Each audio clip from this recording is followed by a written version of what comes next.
इस वीडियो में हर एक चीज कवर कर रहे हो कि आगे आने वाले एक साल के अंदर फिजिक्स कैसे करनी है, बायो कैसे करनी है, ऑनलाइन ऑफलाइन, किस पॉइंट ऑफ टाइम तक सिलेबस हो जाना चाहिए, कितने बार सिलेबस करना है। इवन ये तक पूरा प्लानर, एक साल का पूरा प्लानर बना करके लेकर के आया हूं कि तुम्हें किस मंथ में कितने चैप्टर कंप्लीट करने हैं, हर एक मंथ का क्या टारगेट होना चाहिए। हर एक 4 चैप्टर के बाद मैंने खुद से मॉक टेस्ट डिजाइन किया है, वो तुम्हें फ्री ऑफ कॉस्ट मिलने वाला है। हर एक चैप्टर को कंप्लीट करने के बाद एनसीईआरटी मार्किंग करनी है। हर एक चैप्टर कंप्लीट करने के बाद जो क्वेश्चन स्पेसिफिक 50 to 60 क्वेश्चन मैंने हर एक चैप्टर के निकाले हैं, एनसीईआरटी के इंटेंस क्वेश्चन से निकाले हैं, फिजिक्स केमिस्ट्री बायोलॉजी के, वो सारी चीजें मतलब इस वीडियो में बताने वाले हर एक चीज को अगर तुम फॉलो कर लेते हो ना, इस दुनिया में ऐसी कोई ताकत एग्जिस्ट नहीं करती जो तुम्हें 700 नंबर लाने से रोक सके। लेकिन तुम्हें वादा करना होगा कि इस वीडियो में बताने वाले हर एक चीज, क्योंकि इस वीडियो के अंदर मैं पूरा प्लानर बताने वाला हूं 1 साल का, इस पूरे प्लानर को स्टार्टिंग से एंड तक तुम्हें फॉलो करना होगा। प्लानर के साथ साथ हर एक दिन का शेड्यूल ऐसा है कि तुम्हें 11 घंटे एटलीस्ट स्टडी करनी होगी। अगर 11 घंटे पढ़ने को तैयार हो, अगर 11 घंटे पढ़ने को सुनने के बाद दिमाग से अंदर से मोटिवेशन निकलता है, जवाब निकलता है हाँ मैं कर लूँगा, तभी इस वीडियो को आगे देखना। क्योंकि अगर अभी हार मान जाते हो ना, अगर अभी मन से नहीं निकल रहा ना कि मैं 11 घंटे पढ़ पाऊंगा 1 साल तक, 1 साल की बात है, 1 साल 11 घंटे पढ़ लोगे तो होगा सिलेक्शन, इसकी मेरी गारंटी है। होंगे 690 नंबर, 680 नंबर, इसकी मेरी गारंटी है। अब दिमाग में एक चीज़ आती है यार भैया कि इस साल तो इतना कट ऑफ हो गया, क्या करेंगे क्या नहीं करेंगे, अगले साल सिलेक्शन होगा नहीं होगा। यार पता है, इस सवाल का जवाब मुझे कुछ दिन पहले जब मैं अपनी मेडिसिन की पोस्टिंग में गया था, इनसे मुझे मिला। जब मैं अपनी पोस्टिंग में गया था, वहाँ मेडिसिन के एचओडी डायरेक्टली आते हैं और हमें डांटते हुए कहते हैं कि पता है तुम लोग को एक चीज़ सीखनी है एम्स में आने के बाद, कि हम पूरे इंडिया से डिफरेंट डॉक्टर इसलिए हैं क्योंकि हम पेशेंट के अंदर होप भी जगाते हैं। हम पेशेंट को बिलीव करवा देते हैं कि हाँ वो ठीक हो सकता है। सपोज करो इतने सारे पेशेंट कैंसर के आते हैं, एम्स का सबसे ज़्यादा स्ट्राइक रेट इसलिए है क्योंकि डॉक्टर बिलीव करवाते हैं कि हाँ वो ठीक हो सकता है। क्या वो उस बिलीव से ठीक हुआ? नहीं, वो कीमोथेरेपी से ही ठीक हुआ। उसी प्रकार तुम मेहनत करने से ही ठीक हो गए, इस पूरे प्लानर को फॉलो करने से ही तुम्हारा सिलेक्शन होगा। लेकिन तुम्हें आज की डेट में अंदर से बिलीव होना चाहिए कि तुम हाँ डॉक्टर बन पाओगे, बनोगे, बन के रहोगे, तुम्हारी सीट है। ये तुम्हें अंदर से अभी से बिलीव होना चाहिए। अगर अभी से बिलीव नहीं है तो इस मेहनत नहीं कर पाओगे, नहीं होगा 1 साल, एक बहुत लंबी जर्नी, मैराथन है यार, नहीं कर पाओगे। इसलिए अभी इसी पॉइंट ऑफ टाइम पे कमेंट करो हाँ I can and I will crack AIIMS. और कई लोग पूछ रहे होंगे भैया इतना कॉन्फिडेंस साथ कैसे कह सकता है? यार पिछले साल मैंने अपनी एनसीईआरटी मार्किंग दी, हर एक चीज़ दी थी, उन लोगों ने फॉलो किया। एक बच्चा है उज्जवल नाम का, गोरखपुर से, इसने मेरे साथ व्हाट्सएप में कनेक्टेड था। उस बच्चे के 705 नंबर आए। कहता है भैया पूरे साल आपको फॉलो किया, 705 मार्क्स आया, एनसीईआरटी मार्किंग सारी कर ली, डायरेक्ट क्वेश्चन आए थे, एमसीक्यू जो आपने दिए थे मार्क्ड एमसीक्यू वो एग्जैक्ट एनसीईआरटी से थे। इसके बाद सिर्फ एक नहीं, इतने सारे बच्चा 667, 650, 350 marks in biology, 360 marks in biology. मैं इसलिए बता रहा हूँ क्योंकि तुम्हें एक बार प्रोसेस में ट्रस्ट हो जाए, इस प्रोसेस को स्टार्टिंग से एंड तक फॉलो कर लो, फिर कोई नहीं रोक सकता। अब हमें पढ़ना किस तरीके से पूरे साल वो समझो, एग्जैक्टली बताने वाला हूं। टोटल 4 पॉइंट में डिवाइड किए। सबसे पहला प्लानर तुम्हें फॉलो करना है। प्लानर क्या है? सबसे पहले समझो कि हमारे पास मंथ है जुलाई, अगस्त, सितंबर, अक्टूबर, नवंबर, दिसंबर और उसके बाद जनवरी, फरवरी। हमें जनवरी फरवरी के बीच में पूरा सिलेबस अच्छे से कायदे से कंप्लीट कर लेना है। अब मैं ऐसा इसलिए कह रहा हूं क्योंकि मैं सिलेबस ऐसा नहीं कह दूंगा कि नवंबर दिसंबर में कर लूं। क्यों? क्योंकि हमने जो प्लानर तैयार किया, मैंने जो प्लानर तैयार किया है वो ऐसे ही नहीं तैयार किया, बहुत सोच समझ के प्लानर तैयार किया है। हर एक 4 चैप्टर, हर एक सब्जेक्ट के 4 चैप्टर कंप्लीट हुए, एक मॉक टेस्ट मिलेगा तुम्हें टेलीग्राम के ऊपर, दूसरे 4 चैप्टर कंप्लीट हुआ, एक मॉक टेस्ट मिलेगा। अब इन दोनों मॉक टेस्ट के सिलेबस को मिला करके कंबाइंड रिवीजन टेस्ट भी होगा। ऐसे ही करके हर एक 1.5 महीने में रिवीजन टेस्ट करके टोटल 15 मॉक टेस्ट का पूरा सेट है। तुम्हें हर चीज़ फॉलो करनी है स्टार्टिंग से एंड तक, हर एक चीज़ बढ़िया तरीके से हो जाएगी। सबसे पहले समझो तुम्हें करना किस तरीके से है। पहला मॉक टेस्ट का कोड है M1। तुम्हें टारगेट मिला है जून और जुलाई का। अब ध्यान रखना, एक इंपॉर्टेंट पॉइंट ऐड कर रहा हूं, जून वाले मंथ में मैंने एक्स्ट्रा चीज़ें यहाँ नहीं डाली। क्यों? क्योंकि जून वाले मंथ में तुम्हें 4 टॉपिक स्ट्रॉन्ग कर लेने हैं अपने फिजिक्स के। पहला, तुम्हें बेसिक मैथ्स अच्छे से आनी चाहिए। बेसिक मैथ्स में 2 चीज़ें, डिफरेंशिएशन, इंटीग्रेशन और ग्राफ। तुम्हें ध्यान देना होगा, पिछले 3 साल से नीट वाला ग्राफ वाले क्वेश्चन बढ़ा के पूछ रहा है। नीट 2024 में एक ग्राफ वाला क्वेश्चन आया था जो दिमाग लगाने वाला था, इसलिए ग्राफ हो गए, बेसिक मैथ्स हो गया, डिफरेंशिएशन हो गया, इंटीग्रेशन हो गया, वेक्टर हो गए। ये 4 टॉपिक तुम्हें अच्छे से आने चाहिए। इसको स्ट्रॉन्ग करने में टाइम लगता है, इसलिए जून वाला एंड मंथ दे दिया। इसके बाद तुम्हें स्टार्टिंग से लेकर के एंड तक, सबसे पहले फिजिक्स में देखोगे, रेड कलर में फिजिक्स का सिलेबस मैंने लिखा है। पहला सिलेबस है यूनिट्स डायमेंशन और दूसरा काइनेमेटिक्स। 2 चैप्टर आ रहे हैं, 2 यूनिट आ रहे हैं। अगला है मोल कॉन्सेप्ट है, स्ट्रक्चर ऑफ एटम है, पीरियोडिक टेबल है, केमिकल बॉन्डिंग है। ये 4 चैप्टर तुम्हें केमिस्ट्री के अंदर कंप्लीट करने हैं। तीसरा है बॉटनी के अंदर लिविंग वर्ल्ड है, बायोलॉजिकल क्लासिफिकेशन, प्लांट किंगडम। ये बॉटनी के अंदर तुम्हें 3 चैप्टर कंप्लीट करने हैं इस पूरे मंथ के अंदर। चौथा है एनिमल किंगडम, स्ट्रक्चर ऑर्गेनाइजेशन। ये 2 चैप्टर तुम्हें कंप्लीट करने हैं। इसके बाद अब क्या होगा, मैंने क्या किया है, मैंने खुद से 30 दिन तक मैं जब भी अपने पोस्टिंग से आता था, ये पूरे मॉक टेस्ट मैंने प्रिंट करके रखे थे। इन मॉक टेस्ट को मैं खुद से हर एक क्वेश्चन को रिव्यू करता था कि वो क्वेश्चन अच्छे हैं नहीं है, डालने चाहिए नहीं डालने चाहिए, एनसीईआरटी के बाहर एनसीईआरटी के अंदर है, इंपॉर्टेंट क्वेश्चन ऐड किया, इंपॉर्टेंट क्वेश्चन थोड़े क्वेश्चन कठिन बनाए जिस टाइप के क्वेश्चन 2025 में आने वाले हैं। सबसे पहला मॉक टेस्ट है M1 कोड का। मैंने क्या लिखा है, सबसे पहले हर एक मॉक टेस्ट के ऊपर डेट लिख दी है कि ये टेलीग्राम में 31 जुलाई को डल जाएगा। ये पेपर पूरा डल जाएगा, इसके साथ साथ इसका OMR डल जाएगा। OMR SD क्वालिटी में होगा, तुम्हें प्रिंट आउट करके रूम के अंदर बैठ के देना है। कुछ नहीं है, मॉक टेस्ट तैयार किया हुआ है, देख सकते हो वो सारे क्वेश्चन जो एनसीईआरटी के अंदर इंटेक्स्ट तुम्हें मिल जाएगा। इंटेक्स्ट एनसीईआरटी का क्वेश्चन है। सेक्शन बी के अंदर स्पेसिफिकली असर्शन रीजन डाला है। असर्शन रीजन जो बनाया है वो ध्यान देते हुए बनाया है कि नीट 2024 में assertion reason points to ponder से उठाया गया था। ये दोनों assertion reason points to ponder से उठा करके दिए। इसके बाद केमिस्ट्री के अंदर हद से ज़्यादा इंपॉर्टेंट केमिकल बॉन्डिंग में जितने भी एम्स के प्रीवियस क्वेश्चन हैं, क्योंकि एम्स के प्रीवियस क्वेश्चन बहुत ज़्यादा रिपीट होते हैं नीट में, और ज़्यादा कुछ नहीं, असर्शन रीजन आते थे, मैथ्स कॉलम आते थे, एज इट इज उठा करके नीट वाला दे देता है, दिमाग नहीं लगाता एनटी वाला, वो सारे क्वेश्चन उठा के डाल दिए। ये देख सकते हो कि पी ब्लॉक का क्वेश्चन था लेकिन केमिकल बॉन्डिंग सॉल्व होता है, ये उठा के डाल दिया। जेईई मेंस में 2 बार आ चुका है। इस टाइप के क्वेश्चन उठा के डाल दिया। तुम्हें कुछ नहीं करना है, तुम्हें पूरा शेड्यूल फॉलो करना है। शेड्यूल फॉलो करने के बाद मंथ के फर्स्ट डे पे ये पूरा शेड्यूल तुम्हारे पास आ जाएगा, और क्या क्या चीज़ आएंगी आगे बताऊंगा। इसके बाद 31 जुलाई को सुबह 9 बजे ये मॉक टेस्ट आ जाएगा, तुम्हें अटेम्प्ट करना है। ये पहली चीज़ समझ में आई। तुम्हें पूरा प्लानर 1 साल तक फॉलो करना है, कुछ नहीं करना है। टेलीग्राम में जाना है, या प्लानर डाउनलोड करने को मिल जाएगा, डाउनलोड करके रख लेना, हो सके तो प्रिंट आउट करके निकाल के रख लेना। पहली चीज़ समझ में आ गई प्लानर वाली। तो यार ये सारी चीज़ें तो ठीक है, लेकिन इसके साथ साथ एक बहुत ही ज़्यादा इंपॉर्टेंट चीज़ वो है प्रीवियस ईयर क्वेश्चन सॉल्व करना। और प्रीवियस ईयर क्वेश्चन सॉल्व करने के लिए सबसे शानदार बुक है वो दिशा पब्लिकेशन की एररलेस 37 ईयर्स वाली topic wise chapter wise previous year question वाली बुक।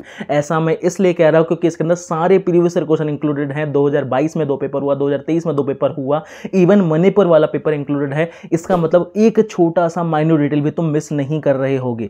इसके साथ साथ हर एक क्वेश्चन में एनसीईआरटी लोकेटर का कॉन्सेप्ट, जैसे कि यहाँ पर सिनेप्सिस सिनेप्टोब्रेमिन वाला क्वेश्चन है, ये क्वेश्चन एनसीईआरटी के किस पेज में दिया हुआ है तुम्हें ये तक पता चल जाएगा। अगर सपोज करो कोई भी क्वेश्चन तुमसे नहीं बन रहा है, तुम एग्जैक्टली लोकेट कर पाओगे तुम्हारे कौन सा पेज एनसीईआरटी का वीक है। अगली चीज, इसके अंदर सारे क्वेश्चन 2024 से लेकर 1998 तक सिक्वेंशियल मैनर में अरेंज्ड है। सबसे पहले लेटेस्ट क्वेश्चन देखेगा, फिर उसके पीछे वाला, फिर उसके पीछे वाला। और तुम्हें नोटिस क्या होगा, 2024 में एक क्वेश्चन आया हुआ था पेलियोजोइक मेलियोजोइक, मतलब पुराने क्वेश्चंस भी कभी कभी एनटीए सेक्शन बी में उठा करके डाल रहा है, उन सारी चीजों के लिए इंपॉर्टेंट होगा। अगली चीज, हर एक चैप्टर नई वाली एनसीईआरटी के हिसाब से टॉपिक वाइज डिवाइडेड है। अगर कोई बच्चा है स्कूल में पढ़ रहा है, उसे पता है कि उसने एक चैप्टर नहीं कंप्लीट किया, सिर्फ एक टॉपिक कंप्लीट किया है, उसके लिए बहुत ज्यादा बेनिफिशियल है कि हर एक टॉपिक के अंदर ही हमें जो टॉपिक से क्वेश्चन आया हुआ है वही सॉल्व करना है, पूरे चैप्टर कंप्लीट करने के पहले ही।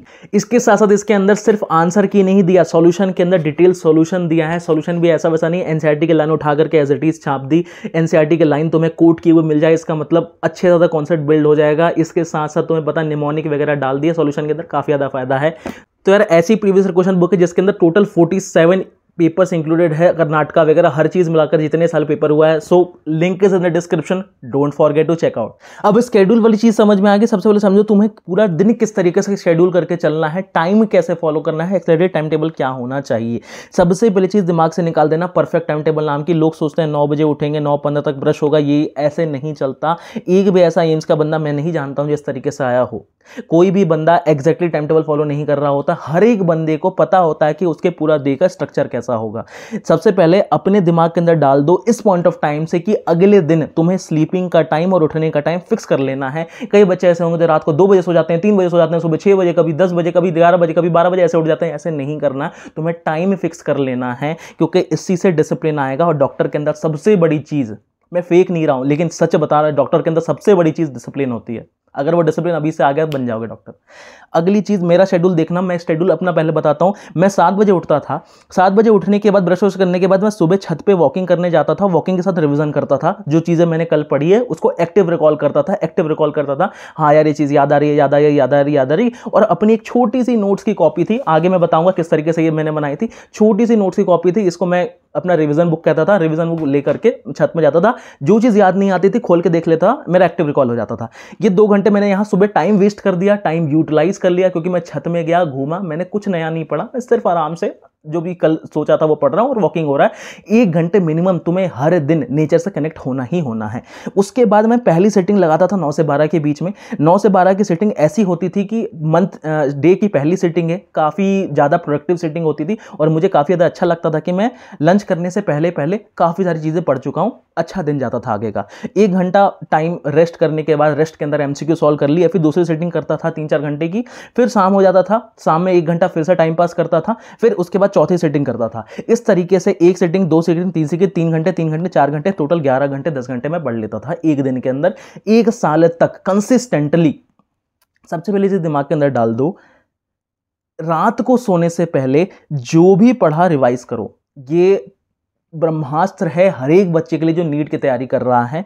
अगर मैंने सुबह दिन में काइनेमेटिक्स का पहला लेक्चर देखा है जिसके अंदर फिजिक्स वाले सर ने मुझे टोटल 5 से 6 फॉर्मूले बताए हैं और 3 से 4 क्वेश्चन सॉल्व करवाए हैं, तो मेरा काम है कि रात को सोने से पहले एक बार उन क्वेश्चंस को, एक बार उस नोट्स को पलट के देख लूँ। केमिस्ट्री के अंदर जो भी पढ़ा एक बार पलट के देख लूँ। अगर ये चीज़ कर ली, इसे कहते हैं डेली का काम डेली। अगर टीचर ने बोला है कि NCERT की 4 पेज पढ़ना है, डेली का काम डेली कर लिया, बस खत्म हो जाएगा सिलेक्शन।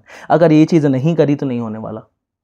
डेली का काम डेली होगा, मंथ का काम मंथ होगा, पूरा शेड्यूल फॉलो होगा, सिलेक्शन होने वाला है। अब सबसे पहले ये मेरा शेड्यूल था। बच्चे 2 टाइप के होंगे। पहले बच्चे जो रिकॉर्डेड लेक्चर देखते हैं, इस तरीके से फॉलो कर सकते हो, बहुत ज़्यादा फायदा होने वाला है। दूसरे बच्चे ऐसे होंगे जो या तो ऑफलाइन कोचिंग जाते हैं या तो लाइव लेक्चर देखते हैं। सबसे पहले समझो, कुछ तुम्हें चेंज नहीं करना है। हो सकता है तुम्हारा डे में लेक्चर हो सकता है तुम्हारा शाम में लेक्चर हो। तुम अपने लेक्चर को देखोगे, लेक्चर को देखने के बाद जो भी टीचर ने DPP दी है वो सॉल्व करोगे और अगली सेटिंग लगाना चालू कर दोगे। पूरा दिन का एक शेड्यूल तैयार करके रखो। कभी भी ऐसा मत सोचना कि मैं 9:15 में ये करूंगा, ऐसे नहीं। इस टाइप का शेड्यूल तैयार करके रखना है। टाइम टेबल समझ में आ गया होगा। अब एग्जैक्टली चलते हैं कि पढ़ना कैसे है, किस तरीके से हमें फिजिक्स केमिस्ट्री बायोलॉजी कवर करना है। सबसे पहली चीज़ बायोलॉजी के अंदर आते हैं। अब तुम्हें समझ में आएगा कि मैं हर मंथ के स्टार्टिंग में क्या देने वाला हूं, हर मंथ के एंड में क्या देने वाला हूं। तुम्हें किस तरीके से मंथ के स्टार्टिंग से एंड तक मुझे फॉलो करना है। अगर फॉलो कर लिए, ट्रैक रिकॉर्ड बन गया, सिलेक्शन होने वाला है। सबसे पहले समझो, तुम्हें सबसे पहले बायोलॉजी पढ़ना चालू कर। सबसे पहले प्लानर देखोगे। प्लानर में देखा कि भैया अभी जून जुलाई का मंथ है, सबसे पहला चैप्टर हमें पढ़ना है लिविंग वर्ल्ड। ठीक है भाई, तो हमने टू डू लिस्ट में लिविंग वर्ल्ड लिख लिया। लिविंग वर्ल्ड मैंने लिखा कि 3 दिन के अंदर मुझे कंप्लीट करना, अच्छी बात है। पहला वीक है, चैप्टर डिसाइड कर लिया, अब लेक्चर देखना चालू कर रहा हूं। सपोज करो तुम एनिमल किंगडम पढ़ रहे हो। एनिमल किंगडम में टोटल जो चैप्टर्स हैं, टोटल जो लेक्चर हैं 7 लेक्चर हैं। Lecture 1, lecture 2, lecture 3, lecture 4, lecture 5, lecture 6, lecture 7। ये लेक्चर अलग अलग डे में है। तुमने क्या किया, पूरा पहला दिन का लेक्चर देखा। पहली सेटिंग में तुमने लेक्चर देखी, 1.5 घंटे का लेक्चर था। लेक्चर देखने के बाद उस लेक्चर को रिवाइज किया, लेक्चर देखते देखते नोट्स बनाए। अब तुम्हें क्या करना है, जब भी तुम उस लेक्चर को देखने के बाद NCERT पढ़ोगे तो पॉरीफेरा की NCERT पहले लेक्चर में पढ़ाई, दूसरे लेक्चर में सर ने, मैम ने प्लेटी हेलमिंथिस तक पढ़ा दिया। अब तुम्हारी रिस्पॉन्सिबिलिटी है कि तुम जो दूसरे लेक्चर में जाओ उससे पहले पहले लेक्चर का NCERT भी पढ़ो और दूसरे लेक्चर की NCERT पढ़ो। तीसरे लेक्चर में पहले लेक्चर से तीसरे लेक्चर तक रिवाइज करो। कभी भी ऐसा नहीं करना होता है कि सिर्फ एक लेक्चर स्टार्टिंग से लेकर के एंड तक रिवाइज करना है। अगर इस तरीके से कर लिया, मुझे कितने ही सारे बच्चों के मैसेज आए, कितने ही सारे लोगों को इससे फायदा हुआ है। हद से ज़्यादा मार्क्स इंप्रूव होते हैं, हद से ज़्यादा स्कोर इंप्रूव होता है। बहुत चांसेस बन जाते हैं कि तुम सच में 360 फोड़ोगे बायो के अंदर। इस तरीके से बायो करनी है। सबसे पहला स्टेप है लेक्चर इस तरीके से देखना है। दूसरा चीज़ है NCERT मार्किंग। अब यहाँ पर स्केच है, लोग सिर्फ NCERT पढ़ते हैं और जिस बंदे ने NCERT मार्किंग पढ़ी है उसका हद से ज़्यादा फायदा हुआ है। क्योंकि NCERT मार्किंग का क्या मतलब है, देखो भाई, सपोज करो मैंने एग्जांपल के तौर पे, तुम क्या पढ़ रहे हो, सेल बायोलॉजी। सेल बायोलॉजी की जब भी बच्चा NCERT पढ़ता है तो उसे नहीं पता कि पहले वाले पैराग्राफ से क्या क्वेश्चन आ सकता है। मैंने क्या किया है, हर एक चैप्टर की, हर एक NCERT की हर एक लाइन जो मैंने रीड करी थी, पढ़ी थी 25-30 बार, उन क्वेश्चन को मार्क कर दिया, यहाँ से क्वेश्चन आए हुए हैं। इस वाले पैराग्राफ से GN रामचंद्रन के ऊपर 2 क्वेश्चन आया हुआ है, who has proposed collagen structure. दूसरा क्वेश्चन आया हुआ है, who has proposed Ramachandran blond. AIIMS का प्रीवियस क्वेश्चन है। तुम्हें इस पूरे पैराग्राफ में सबसे ज्यादा इंपॉर्टेंट लाइन है। मैं नहीं कह रहा कि बाकी लाइनें मत पढ़ो, मैं कह रहा हूं कि इस लाइन पे ध्यान दो। अगली बार जब रिवाइज करोगे तो इसको रट ही जाना है, चौथी 5वीं बार में दिमाग में सेट हो जाना चाहिए। वैसे ही देखोगे तो इस वाले पैराग्राफ, इस वाले पेज में क्या इंपॉर्टेंट है, ये वाली लाइन इंपॉर्टेंट है, एंटन वन लीeuwenhoek, रॉबर्ट ब्राउन। दूसरी चीज, इस वाले में क्या इंपॉर्टेंट है, तो ये सारी चीजें NCERT में है कि who has proposed cell theory. Who formulated cell theory, who has given hypothesis of Schwann, ये सारे क्वेश्चन यहाँ से बनाए जा सकते हैं। इवन एनसीईआरटी में तुम चेक करना 2015 में नीट में क्वेश्चन आया हुआ है, what is the main area of cellular activities, NCERT की ये लाइन यहाँ से। तो मतलब एनसीईआरटी के अंदर कौन सी लाइन से प्रीवियस ईयर क्वेश्चन आए हुए हैं, अगर इस लाइन से प्रीवियस ईयर क्वेश्चन आए हुए हैं तो ये पैराग्राफ इंपॉर्टेंट हो गया। इसे कहते हैं फ्रिक्वेंटली आस्क्ड टॉपिक, आजू बाजू के टॉपिक से क्वेश्चन आ सकते हैं। तुम्हें पता चल जाएगा कि एग्जैक्टली क्या करना है, क्या इंपॉर्टेंट है, क्या इंपॉर्टेंट नहीं एनसीईआरटी में। ये चीज़ मैं जब खुद पढ़ता था मुझे बहुत मेहनत लगी थी फाइंड आउट करने में, मैंने बहुत आसान कर दिया। इसका यूज़ करके पिछले साल बच्चों ने लिटरली फोड़ा है। मैं चाहता हूँ इस चीज़ का यूज़ करो, तुम एम्स ले आओ, और कुछ नहीं।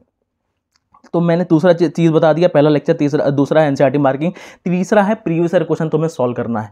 प्रीवियस ईयर क्वेश्चन सॉल्व करने के बाद तुम्हें एमसीक्यू करनी है, एमसीक्यू करने में मॉक टेस्ट में फॉर्मूला क्रक्स बनाना है। बायोलॉजी के अंदर फॉर्मूला क्रक्स नहीं, फिजिक्स के लिए मैंने लिखी। अब फिजिक्स में आते फिजिक्स के तरीके से, तो सबसे पहला तुम्हें फिजिक्स के अंदर भी काम करना है, प्लानर चेक करना है। प्लानर जैसे ही चेक किया तुम्हें पता चला कि तुम्हें टू डू लिस्ट बना लिया, तुम्हें कन्वर्ट करना है काइनेमेटिक्स। काइनेमेटिक्स से तुम्हें लेक्चर देखना चालू किया। काइनेमेटिक्स का लेक्चर देखने के बाद बायो में देखना डिफेंस, मैंने बोला था एनसीईआरटी रीड करना चालू करना, लेकिन फिजिक्स में कभी भी ऐसा नहीं करना होता है। पहला टास्क है तुम्हें लेक्चर के साथ नोट्स बनाने हैं, नोट्स को मल्टीपल टाइम रिवीजन करना है। कई बच्चे क्या करते हैं, नोट्स के बाद सीधा क्वेश्चन सॉल्व करना चालू करते हैं, ऐसे नहीं करना होता। नोट्स के अंदर ऑलरेडी क्वेश्चंस भरे होते हैं। तुम देखोगे, तुम किसी भी टीचर से पढ़ते हो, सारे टीचर अच्छा पढ़ाते हैं। जब भी टीचर पढ़ाते हैं तो काइनेमेटिक्स अगर पहला लेक्चर लिए हैं, अगर उसमें एवरेज वेलोसिटी निकालने का क्वेश्चन है, एवरेज एक्सेलरेशन निकालने का क्वेश्चन है, तो वो तुम्हें 3 से 4 एग्जाम्पल वाले क्वेश्चन कराएंगे। उन सारे क्वेश्चन को सॉल्व करना सीखना है, समझना है, उस प्रोसेस को याद करना है कि उस क्वेश्चन को किस तरीके से सॉल्व करते हैं। ये कर लिया अगर, उसके बाद क्वेश्चंस के अंदर जाना है। अगेन वही सीरीज है, लेक्चर 1 देख रहे हो, लेक्चर 2 देख रहे हो, लेक्चर 5 देख रहे हो, तो 4 तक का रिवाइज करके आओ पहले से लेकर के, इससे फायदा होने वाला है। अगली चीज क्वेश्चन आता है, क्वेश्चन कहां से सॉल्व करना है। तो भाई मैंने खुद से हर एक चैप्टर से बेस्ट 90 क्वेश्चन निकाले हुए हैं, वो क्वेश्चन तुम्हें मिलेंगे। उसका नाम है कॉन्सेप्ट बिल्डर क्वेश्चन। ये इतने प्यारे क्वेश्चन है कि अगर तुम इन 40 से 45 क्वेश्चन, एक सेट है, दूसरा सेट होगा 45 क्वेश्चन का, अगर इतने क्वेश्चन सॉल्व कर लिए काइनेमेटिक्स के, इससे प्रूफ हो जाएगा कि तुम्हें ये चैप्टर आता है। सारे क्वेश्चन अगर तुमसे बन रहे हैं, इतने प्यारे प्यारे क्वेश्चन है। इसका पूरा सॉल्यूशन आंसर की हर चीज़ के साथ में टेलीग्राम चैनल पर डालूंगा। समझना क्या होगा, जैसे ही मंथ स्टार्ट होगा, मंथ के स्टार्टिंग पे मैं स्क्रीनशॉट डालूंगा कि इस मंथ का तुम्हारा क्या टारगेट है, इस मंथ में कौन कौन सी एनसीईआरटी मार्किंग तुम्हें कवर करनी है, उसका पीडीएफ डालूंगा और कॉन्सेप्ट बिल्डर क्वेश्चन डालूंगा। इतना एक मंथ के स्टार्टिंग में आएगा। उसी मंथ के एंड में, जैसे 31 जुलाई को तुम्हें मॉक टेस्ट मिल जाएगा ओएमआर के साथ। 31 जुलाई के 9 बजे मॉक टेस्ट आएगा, रात को 10 बजे के आसपास आंसर की डाल दूंगा। तुम्हें चेक करके मुझे टेलीग्राम पर डीएम कर देना, भैया ये कर लिया, सिलेक्शन होने वाला है, इससे कंफर्म हो जाएगा। अगली चीज़ आता है कि तुम्हें क्या करना है, उसका प्रीवियस ईयर क्वेश्चन सॉल्व करना है, NCERT marking again physics solve करना है, फिर मॉक टेस्ट देना है। ये समझ में आ गया होगा फिजिक्स के बारे में। केमिस्ट्री में सिंपल है भाई, physical chemistry as it is physics के जैसे करना होता है। Inorganic chemistry biology, organic chemistry biology, बस डिफरेंस इतना है कि ऑर्गेनिक केमिस्ट्री जब भी करते हैं या इनऑर्गेनिक केमिस्ट्री जब भी करते हैं, मैंने बोला था एनसीईआरटी रीड करके बायो याद हो जाती है, एनसीईआरटी मार्किंग करके बायो याद हो जाती है। केमिस्ट्री के अंदर उतना ट्रू नहीं है, तुम्हें ज़्यादा क्वेश्चन प्रैक्टिस करने होते हैं। जितने ज़्यादा क्वेश्चन प्रैक्टिस करोगे उतना ज़्यादा तुम्हें याद होगा। एनसीईआरटी मार्किंग जितना ज़्यादा पढ़ोगे उतना याद होगा। केमिस्ट्री के अंदर ध्यान रखना, पहली बार में चीज़ें याद नहीं होती, पहली बार में तुम्हारा ऑर्गेनिक केमिस्ट्री में नंबर बूस्ट नहीं होंगे, तुम्हें प्रैक्टिस करनी पड़ती है। अब सबसे ये मैंने बोला टोटल 4 पॉइंट में डिवाइड किया है। पहला पॉइंट समझ में आ गया, प्लानर किस तरीके से फॉलो करना है। दूसरा पॉइंट समझ में आ गया, टाइम टेबल कैसा होना चाहिए, पूरे दिन का शेड्यूल कैसा होना चाहिए। तीसरा पॉइंट समझ में आ गया, पढ़ना कैसे एज इट इज बताया हूँ। चौथा पॉइंट है रिवाइज कैसे करना है। तो रिविजन के टोटल 3 तरीके हैं। पहला तरीका है मिरर, दूसरा तरीका है रिविजन टेस्ट और तीसरा तरीका है डेली रिविजन। सबसे पहली चीज़ दिमाग के अंदर डाल दो, ये देख सकते हो मेरे स्क्रीन पर, ये चीज़ मैं खुद अपने टेबल के सामने चिपका करके रखा था जब मैं पढ़ता था। सपोज करो तुम्हारा चैप्टर है structure of atom. Structure of atom का तुमने लाइव लेक्चर देखा, तुम्हें टिक करना है। क्लास नोट देखा, तुम्हें टिक करना है। एनसीईआरटी पढ़ी, तुम्हें टिक करना है। पीआईक्यू किया, तुम्हें टिक करना है। क्वेश्चन बैंक किया, तुम्हें टिक करना है। मॉक टेस्ट दिया, तुम्हें टिक करना है। कितने बार रिवाइज किया, तुम्हें उतने बार टिक करना है। इस तरीके से जब नीट के 2025 के एक दिन पहले तुम इस पेपर को देख रहे होगे, तुम्हारे अंदर से मोटिवेशन निकल रहा होगा कि हमारा सिलेक्शन होने वाला है। जिस बच्चे के 705 नंबर आया था ना उज्जवल, जिससे मैंने स्टार्टिंग में देखा था, उस बच्चे ने इसको अपने टेबल के सामने चिपका के रखा था। कई लोग सब चीज़ करते हैं, ये सबका मैं पीडीएफ डाल दूंगा टेलीग्राम में। तुम्हें आज के आज आज के आज डिले नहीं, आज के आज उसको अपने टेबल के सामने चिपका लेना, बहुत ज़्यादा फायदा होगा, तुम्हें पूरा ट्रैक रिकॉर्ड मिल जाएगा एक साल के अंदर तुम्हें क्या क्या करना है। अगली चीज़ रिवीजन टेस्ट, मैंने बोला है कि भाई हर एक 2 टेस्ट के बाद रिवीजन टेस्ट होगा, उसके थ्रू रिवीजन होगा। तीसरी चीज़ डेली रिवीजन, डेली रिवीजन सबसे ज़्यादा इंपॉर्टेंट है। मैं बोला रात को 1 घंटा डेली रिवीजन करना होता है और दिन में 1 घंटा। दिन में 1 घंटा वाला क्या है, मैंने बोला था कि इस टाइप का मैंने एक अपना रिवीजन बुक बना रखा था। रिवीजन बुक किस टाइप का दिखता है, सपोज करो ये बायो का रिवीजन बुक है, बायो के रिवीजन बुक में सुबह छत में गया, वॉकिंग कर रहा हूं, कल मैंने पढ़ा था पॉरीफेरा के बारे में, रिवाइज कर रहा हूं कि पॉरीफेरा का पहला पॉइंट एनसीईआरटी का, हाँ भाई मोस्टली मेराइन होती है। एक एग्जांपल फ्रेश वाटर का, सपोज करो मैं एरिस्टोटल के बारे में, एनसीईआरटी में लिखा है अरिस्टोटल ने अर्लीस्ट अटेम्प्ट किया more scientific basis of classification का, प्लांट को ट्रीज हर्ब्स में डिवाइड किया, एनिमल्स को एनिमा इना में डिवाइड किया, लीनियस ने रोडोकेम क्लासिफिकेशन दिया। डेट मुझे याद नहीं आ रहा, तो मैं क्या करूंगा, अपनी कॉपी खोल के देखूंगा, उसमें डेट देखूंगा, हाँ यार 1969 है, याद आ गया। इस तरीके से कवर करना है, इसे कहते हैं एक्टिव रिकॉल। तो हर दिन का 2 रिवीजन होगा, सुबह और शाम को। पूरे मंथ का रिवीजन आरटी से थे और पूरे साल का मिरर के थ्रू। इतना कर लिया, बस सिलेक्शन होने वाला है, दुनिया में कोई नहीं रोक सकता। अगली चीज़ आती है, वो होती है मिस्टेक बुक। मिस्टेक बुक क्या है, सबसे पहले समझो ये वो टाइम है जिस पॉइंट ऑफ टाइम से तुम्हें मिस्टेक बुक बनाना चालू कर देना चाहिए। मैं खुद मिस्टेक बुक बना करके सोता था रात को। क्या होता है, जब भी तुम मॉक टेस्ट देते हो, मॉक टेस्ट देने के बाद तुम्हें समझ में आएगा कि यार ये वाला क्वेश्चन तुमने गलत किया, ये वाला टॉपिक तुम्हारा वीक था। सपोज करो मैंने यहाँ डेट लिखा हुआ है 2/5/2021, आज से 3 से 4 साल पहले जब मैं पढ़ाई कर रहा था, मैं पढ़ रहा था साउथ अमेरिका, कॉन्टिनेंट स्प्रेड हुआ था ऑस्ट्रेलिया का थ्रू, एक एंडेमिक स्पीशीज क्रिएट हुई थी कॉन्टिनेंटल सेपरेशन के कारण। ये एक आउट ऑफ एनसीईआरटी का क्वेश्चन था, लेकिन फिर भी मैंने यहाँ डाल दिया इकोलॉजी का। दूसरा, डेफिनेशन मुझे ढंग से याद नहीं था स्पीशीज का, अच्छे से याद कर मैंने लिखा। अगला एनसीईआरटी की लाइन है, regional and local variation in each biome leads to variety of habitat. इस टाइप का क्वेश्चन आ सकता है नीट में, इसलिए मैंने यहाँ स्टार लगा के लिख लिया। क्वेश्चन नंबर 11 था इस पूरे मॉक टेस्ट का, जो मुझसे नहीं बना था, जो मैंने दिया था 9/5/2021 को। इस तरीके से मिस्टेक नोटबुक बनाना होता है, ज़्यादा क्वेश्चन नहीं लिखने होते हैं। स्पेसिफिकली जो क्वेश्चन तुम्हें लगते हैं कि हाँ यार गलत हो जाएंगे, तो इस वाली चीज़ को भी ऐड कर लेना, फ़ायदा होगा। इवन मैंने फिजिक्स के अंदर भी किया था, टोटल ऑब्जर्व फ्रिंजेंस में इन्फिनिटी को इंक्लूड नहीं किया जाता है, इस वाले पॉइंट में स्टार लगाया था। स्पेसिफिकली कुछ चीज़ें होती हैं जो मैं गलत करता था, उन सारी चीज़ों को ऐड कर देता था, क्योंकि यार एक बार देख लो, एक बार लिख लो तो याद हो जाता है। ऐसा नहीं है कि बहुत ज़्यादा इंपॉर्टेंट है मिस्टेक नोटबुक, लेकिन अभी ये टाइम है कि बना लो, पूरे साल तक फॉलो करना, चीज़ें अच्छी हो जाएंगी। सोच सकते हो, समझ सकते हो, इस पूरे वीडियो में बहुत ज़्यादा इंफॉर्मेशन है, स्टार्टिंग से एंड तक हर एक चीज़ पूरा कंटेंट देने की कोशिश किया हूँ। अगर ये सारी चीज़ें करते हो, मेरी गारंटी है 1 साल के अंदर सिलेक्शन होगा, बहुत ज़्यादा इंप्रूवमेंट होगा। तुम जब भी जिस पॉइंट पर बहुत ऊपर जाने वाले हो, बहुत कुछ सीखने को मिलेगा और 2025 में डॉक्टर बनोगे। Thank you.